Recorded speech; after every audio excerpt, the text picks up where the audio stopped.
Today, we become legends.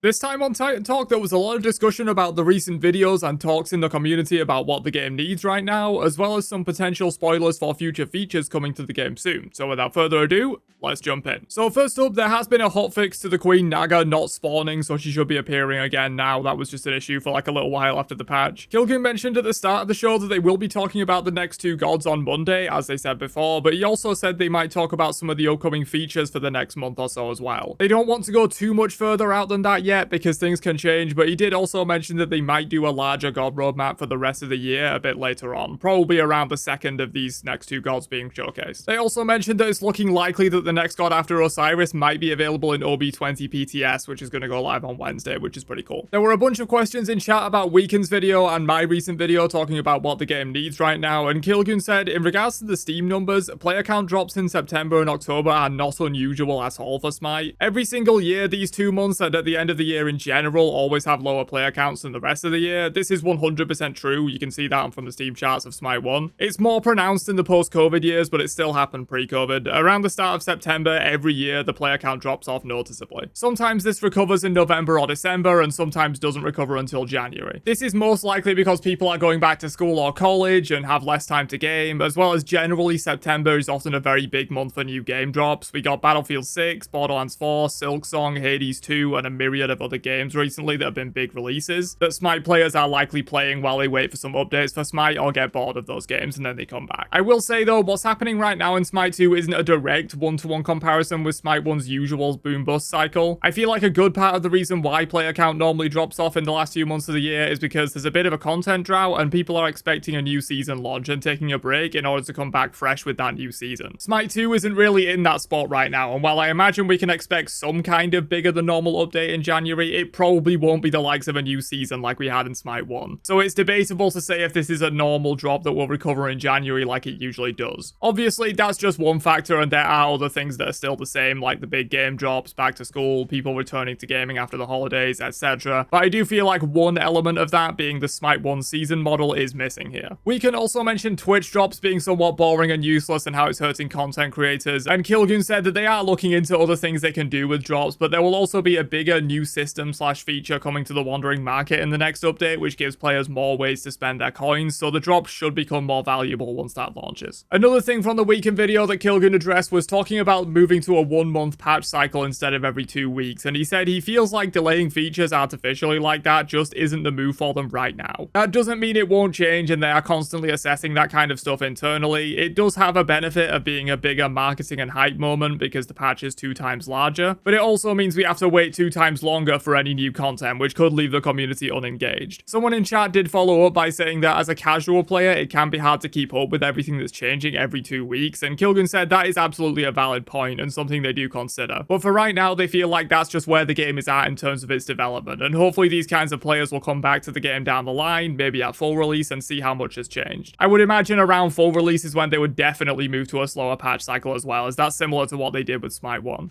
Esports was the final thing they discussed from the Weekend video, and Kilgun basically said he completely agrees that esports is very important for the game, and he was totally against them winding down esports the way they did, but he wasn't in charge at the time, obviously. However, it's an extremely expensive endeavor to put on LANs and world championships and stuff like that, and they feel like right now it's just not the right place to put their time and money when the game is still in beta. Someone asked if they could let us buy match boosters like Worshipper and XP, etc. in the Wandering Market with coins, and Kilgun said he isn't going to share anything specific, but there's some pretty big new stuff coming to the Wandering Market next update like he mentioned earlier, and he thinks we'll be excited about that. I think this would be a great way to give excess market coins an infinite outlet to spend them. It's something I've suggested before actually, but as someone who grinds the game for several hours almost every day, I'm always sat at the cap for coins even when I'm buying a lot of the new cosmetic content. So having some kind of outlet that lets me just dump excess coins for something small like a Worshipper booster would be great. Someone asked if we'll see more Saga skins in the future, and Kilgun said Vulcan's was pretty successful and it had a long tail, basically meaning it continued to sell well after day 1, 1, and the new Artemis Saga has sold better than Vulcans on day 1 so far, so we'll see. There was a question on how quick play Joust has been doing so far in regards to new player retention, and Kilgun said to their surprise it's actually just doing straight up better than Arena in every way, so they're going to stick with that for a while. Maybe they'll shake it up at some point. Clans were brought up, and Kilgun said he does feel like most of the benefits of clans that were brought in Smite 1 have been replaced by external apps like Discord, but there are some things they did that aren't replaced directly in that way, and he does agree that Smite 2 is a bit lacking in social features and ways to make friends and stuff like that in the game right now. And finally, someone asked for more of a feature roadmap, kind of like they do with Gods, where they showcase the next few big features coming to the game, and Kilgun said he does feel like that's a good idea. Obviously, with the way development is right now, they can't be fully sure on features that are a long way out, but he did mention he might talk about some things coming for the next few patches on Monday when they talk about the next 2 Gods. But that's everything discussed on Titan Talk. Don't forget to drop a like before you leave, and I'll catch you guys for some bigger shows next week with the new Gods and features being revealed. Make sure you subscribe if you want to catch those videos as they drop, and I'll catch you guys for another one later on. Have a great day, and peace out, you nerds.